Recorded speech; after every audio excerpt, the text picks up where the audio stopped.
icubahiro mana mushobora vyose we wamye urinda ihanga ry'u Burundi ukaba n'ubu warakingiye impanuka umwaka wose nuhabwe icubahiro gigukwiye.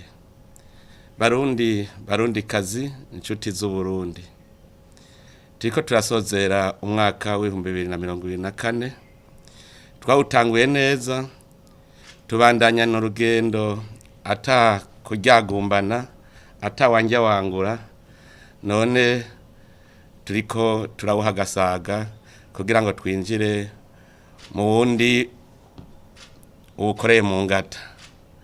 Nanje nka Sebarundi ndabaramukije ndabipfuriza umwaka mwiza uzobashikane heza mutigeze mushika mu mpande zose z'ubuzima.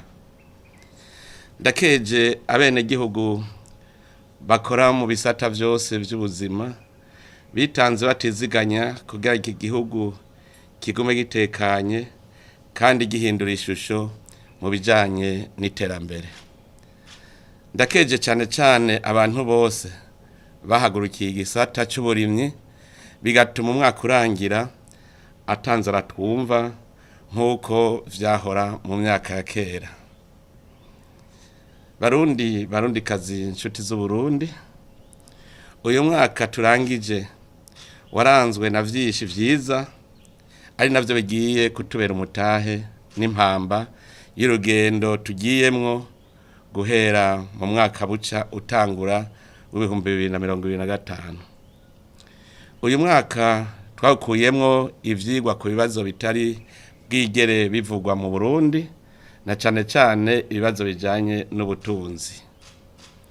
Uretse ko twakuyemwo isomo, twaranabifatiye ko kugira ngo dukore umwimenyerezo witunganywa rishasha y'igihugu mu nzira idushikana mu iterambere rirama kandi ridakumira. None tuhejeje umuntu wese yamaze kwerevuka abona yaja nico yokora kiretse ibigaba bimwe byamenyereye kurya bitarushe. Nico gituma mfashe kano kanya kugira ngo nkeze mwese abarundi n'abanyamahanga ba mu Burundi bafise ishaka ryo kwiteza imbere no guteza imbere igihugu. Mbere bimwe vyihariye ndakeje ugwaruka n'abakenyezi kumwete n'ubwira mwerekanye mu bikorwa vy'iterambere. Cyane ndakeje ugwaruka rwo mu gisagara kuko ubu gwaratahuye ko kubaho atari kuba mu bibanza canke mu buzi bw'ibisata vy'igihugu, ahubwo ko kubaho ari ugukora ibikorwa bigwiza umwimbu. Barundi kazi inshuti z'u Burundi, uyu mwaka rutanguye 2025 ni umwaka w'ifatiro n'intango yo gushira mu ngiro imbona kazoza y'igihugu cacu. Twawise umwaka w'umunyamwete, icivugo cawo naco kikaba ari ikingo Murundi wese gira ico ukoze kugira ngo Uburundi bushike kwihangiro ry'igihugu giteye imbere. Muti igihugu giteye imbere kiba gifise ishusho imeze gute?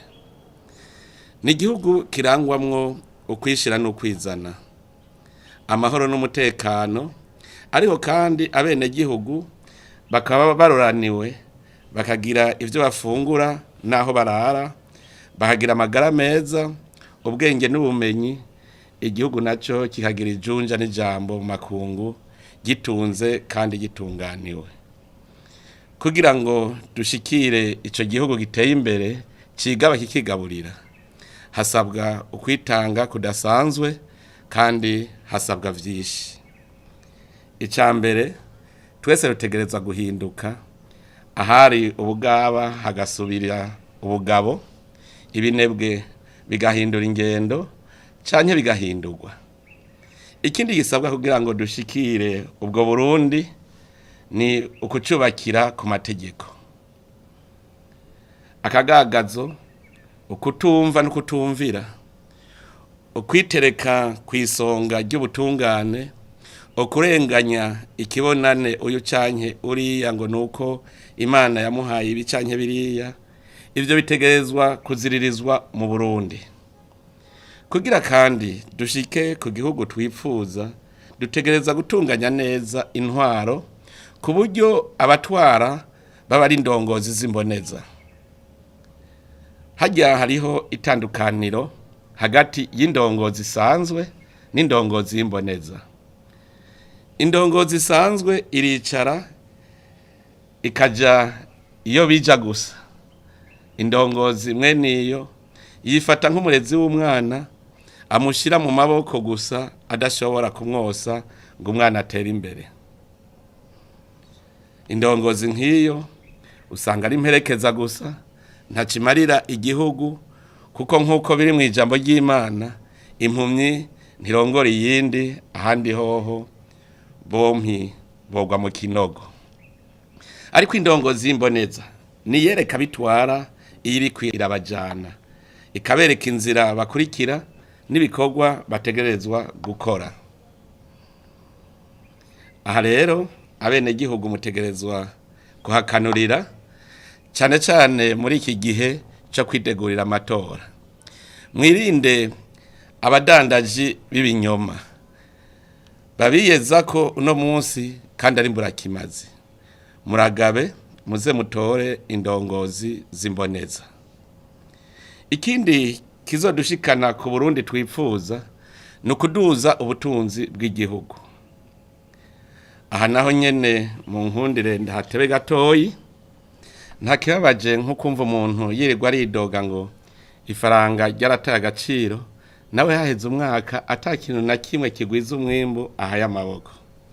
Ico kumenya ca mbere nuko ifaranga urimenyera ku vyo washoye. Naho woronka amahera ataco washoye, ayo mahera ntabataniye n'ibipapuro ataco bivuze. Nico gituma twabonye ko imfashanyo ataco ifasha mu iterambere. Iyo yavyaruko kuva aho Burundi bwahereye bufashwa buba bwarateye imbere. Ifaranga kugira ngo umenye ko rifise agaciro, nturipimira ku ifaranga ry'ikindi gihugu, uripimira ku vyo washoye mu bindi bihugu. Ifaranga kugira ngo riduge nugukora tukimbura tukaronka ivyo dushora. Kugira rero igihugu gitera imbere, igikorwa ciremezo ni ukubungabunga ivyo ufise ukongera ukagwiza umwimbo. Muri uyu mwaka twarabonye ko abarundi batarategera neza ibijanye no kubungabunga ubutunzi bw'igihugu. Abagwiza tunga n'abadandaza ntibaratahura akamaro k'amakori n'amatagisi. Abakorera leta ntibaratahura ikoreshwa neza ry'ikigega cy'igihugu. Mbere benshi bifata nk'uko batazi amahera igihugu gikoresha yava. Twarabonye no mu bushikiranganje bumwe bumwe basohora amahera bafatiye ku masoko atabaho n'ibikorwa bitakozwe. Mbere n'abarongozi b'amabanki bifata nk'abatazi ko aribo bajejwe kubungabunga itunga ry'igihugu, kandi aribo bari kuba abahinga igihugu cikorako. Mbere uwo mwaka twarabonye n'abatoba n'impaka ubutunzi bw'igihugu. Bamwe baranyegeje amahera y'igihugu kugira bene gihugu babure ayo baja gusumisha kandi ari rwabo. Abandi barashoye ibidandazwa mu bindi bihugu ariko ntibatahana amahera mva makungu barose. Ndetse n'ingenzi mva mahanga zaje mu gihugu, amahera mva makungu zazanye barayegeranije barayanyegeza kugira igihugu ntikironke amahera mva makungu yo kugura ivyo Burundi butihingurira. Hari n'abandi bacisha ivyo baranguye hanze mu binywabi kandi bazi neza ko ayo babiguze yavuye Burundi. Aho hose bahunga amakori n'amatagisi. Uyu mwaka buca rutangura rero uzananye n'impinduka mu gutunganya ubutunzi bw'igihugu. Abahora batazi ko gutoba itunga ry'igihugu ari igicumuro gihanwa n'amategeko mpanavyaha nibabimenye, kuko ubu abahora bigira ibiro biteze bakinisha itunga ry'igihugu bagiye gufatirwa ingingo. Icambere coco mwe murakimenya, amakori n'amatagisi ategerezwa kwinjira yose mu kigega cy'igihugu. Uzokwigira sindabibazwa nawe amenye ko intahe izomukubita mu gahanga. Hariho abahora babikora bitwaje ko bahagarikiwe n'abigira ibihanganye. Uzofatwa abimenye n'uwamukingiye ikibaba bazohanirwa hamwe. Abatoza kori mbaye ndabagabisha, ubu mumenye ko ari kwitanga. Bibaye ngombwa duhindura amategeko abagenga ku buryo bazohemberwa icyo bakoze. Binjije make bahembwe make, binjije menshi bahembwe menshi. Mwibungabungwa ry'ikigega naho nyene ni mubimenye, amahera yose ategereza gusohoka twabonye neza icyo agiye gukora ku neza y'abenegihugu. Abahora rero bayayangira mu kinyegero bamenye ko uyu mwaka buca utangura ari uwundi. Tuzokoresha ubushobozi bwose duhabwa n'amategeko kugira ngo abafise izo ngeso batuzwe, mbere n'abayasohoye ataco agiye gukora tubakurikirane bayagarukane kandi bahanwe. Mu bijanye n'igisata cyo kugwiza umwimbu, abarundi bose bavyumve kuko so bwa mbere ndabivuze. Kugira utunge wongere utunganirwe, utegerezwa kugira umwidegemvyo mu bijanye n'ubutunzi. Uwo mwidegemvyo ntuzoboneka utunzwe no gutega amashi. Umuntu wese aziko akorera uwundi, naho azoba akorera igihugu, ni wibaza uti mbega aka kazi nkora kohera uyu munsi nzobaho gute? Niba bazi ico kibazo ugasanga ikirato kizoca kiguhengamirako, umenye ko atakazozo uzobufise, ucukura amaboko mu mpuzu ukora ikintu kiguha umwimbu ushora ku isoko. Ivyo gushora ntibibuze, hari biva mu burimyi n'ubworozi, ibiva mu burovyi, ibiva mu bwonko bwacu, nibiva mu bikorwa vy'ingenzi. Turizeye ko atawobura icatora muri ivyo. Ivyo bigaca bijana no guhingura ivyo twimbuye be nitunga kama Imana yaturemeye. Umurundi atari muri ivyo bisata mvuze ntaca ariko arafasha mu iterambere ry'igihugu dushaka. Naho woba uri mu bindi bikorwa, ni vyiza ko ugira n'akantu gatoyi ukoze kagwiza umwimbu kugira ngo hagaciro amafaranga ufise. Dutegerezwa kugwiza umwimbu kugira ngo dukure hanze bike. Birabaje kubona mu masoko yose, mu maduka yuzuyemwo ibintu biva hanze, mbere harimwo n'ivyo twari kwihingurira ngaha iwacu. Uno mwaka dufate ku biharuro duhabwa n'ikigo kijejwe kwegeranya amakori n'amatagisi OBR, amafaranga yinjiye mu gihugu avuye mu byo dushoye hanze angana n'amadolari miliyoni 80 n'ibihumbi 350 na 61. Ariko ivyo twakuye hanze bifise agaciro kangana n'amadolari umuriyaridi ni miliyoni 827 n'ibihumbi 31 n'amajana. Ikibabaje muri ivyo vyavuye hanze, ivyo kwinezereza ngo twerekane ko turi abakire nivyo vyinshi. Kandi ikibabaje nuko naho ivyo vyavuye hanze bifise ako gaciro, amafaranga mva makungu yavuye mu mabanki kugira birangugwe angana n'amadolari imiliyoni 181 n'ibihumbi 60 n'amajana. Biragaragara rero ko ibice birenga 80% y'amafaranga akoreshwa mu kurangura hanze ava mu minwe y'abanyonyezi bayanyegeza mu mazu. Nico gituma tugiye gufata ingamba kugira ngo tugarukire ubutunzi n'iterambere ry'u Burundi. Ku bakozi ba leta mubimenye kandi mubitegere ko igihe c'imikino cyarangiye. Mu minsi ya vuba tugira tugendere ibisata vya leta bitwereke ico bigiye gukorera abene gihugu muri aya mezi 3. Nukuvuga mu minsi 100. Abatagira umugambi nabo nta kundi, kuko kuva ubu nta muntu numwe agiye kubandanya hembwa ataco yakoze. Abatubikorwa vyabo bagiye ku mabaramiro mu bunywero, tugiye kubafatira ingingo ruhasha.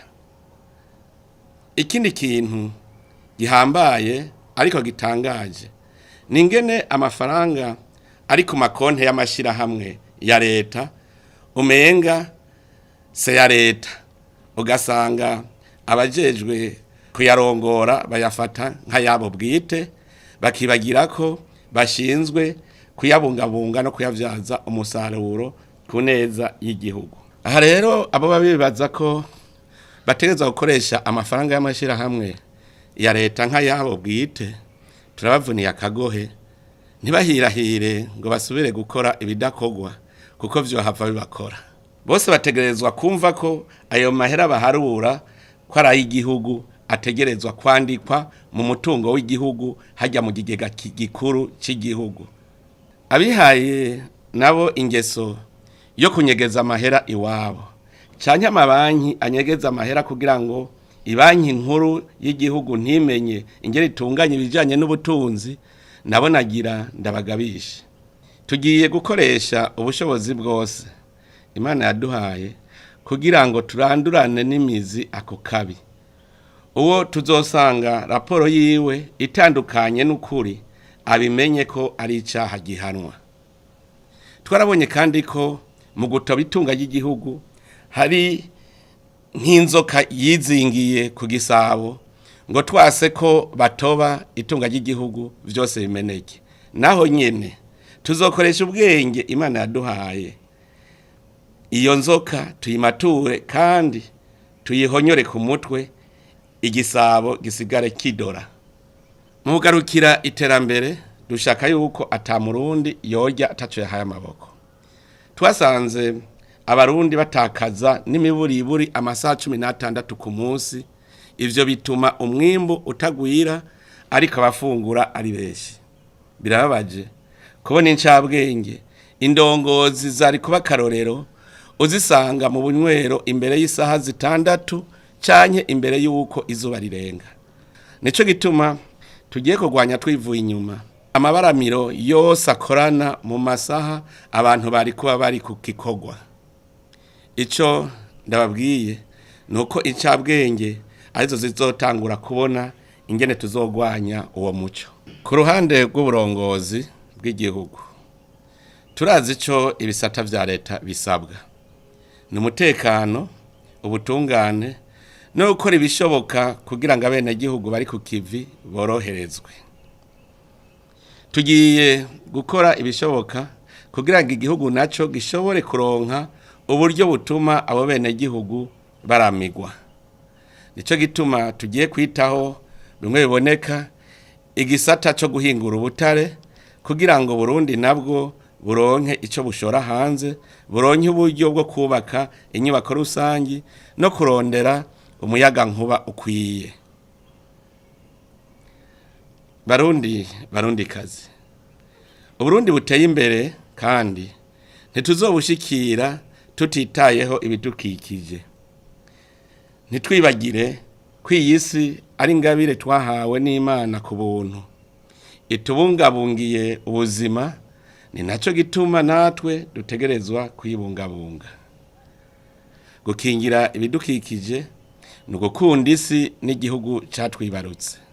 Nico gituma tuzokwama duhimiriza guca imikobeko aho hose ikenewe no gutera ibiti canke ivyatsi ku nkengera y'inzuzi. Barundi kazi, iyo twavuye turahazi kandi turahazirikana, iyo tuja turahazi, murumvise ko ari kure. ni kure ariko haragendwa, tuzohashika kuko ni heza. Ico umutima ushatse ntikiba kure y'amaguru.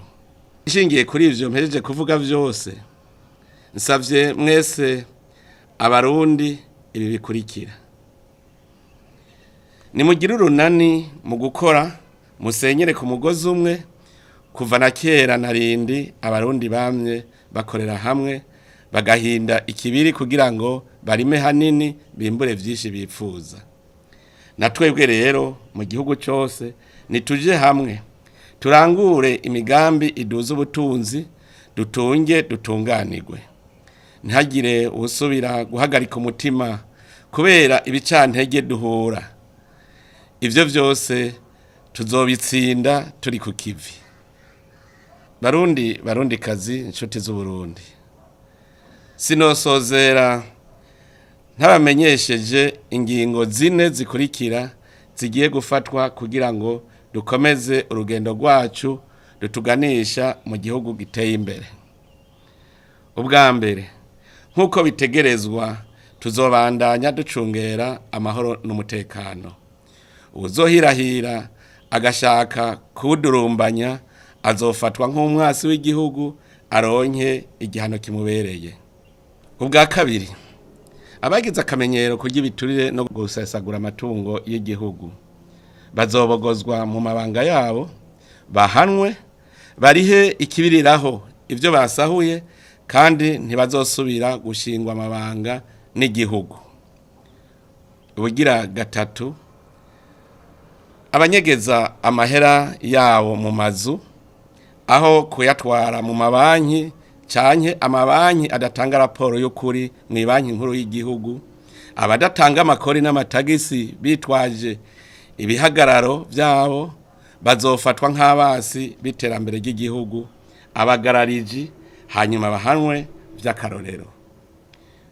Ubwa nyuma, umuntu azofatwa ariko anyegeza ibicuruzwa ivyo ari vyo vyose kubera uburiganya, ivyo twita stock de speculation, canke ariko aduza ibiciro uko yishakiye, agurisha ibidandazwa ku biciro yishingiye wenyene, yitwaje ibi na biriya, azokwakwa uburenganzira bwo gucuruza hamwe n'ibindi bihano ruhasha. Dusavye ubunyene ubushikiranganji bw'ubudandaji gukora ivyigwa vuba kugira ngo hamenyekane ibiciro mfatirwako vy'ibidandazwa hamwe n'inyungu ntarengwa ku bikorwa vy'ubudandaji ku masoko yahi wacu. Gutyo abahiganwa bazohiganwa bamanuka hasi, ntibazohiganwa baniga umwene gihugu. Mu gusozera, nashaka gusubira kwipfuriza abarundi bose aho bari hose umwaka mwiza. Uyu mwaka w'ibihumbi 2025 niwahera, tuzoheza twirimbure, turaba umunyamwete yarushije abandi, aheze ashimirwe izuba ryaka. Ubu rero mu gusozera no gutangura uwo mwaka, musangire ivyo mwategekanije, muyaga amahoro n'umutekano, ariko mutibagiye urugendo turimwo rugana kuri yambona kazoza yacu y'igihugu cifashe mu 2040 giteye imbere mu 2060. Imana Segaba wa vyose nibahezagire kandi ibahangaze. Murakoze.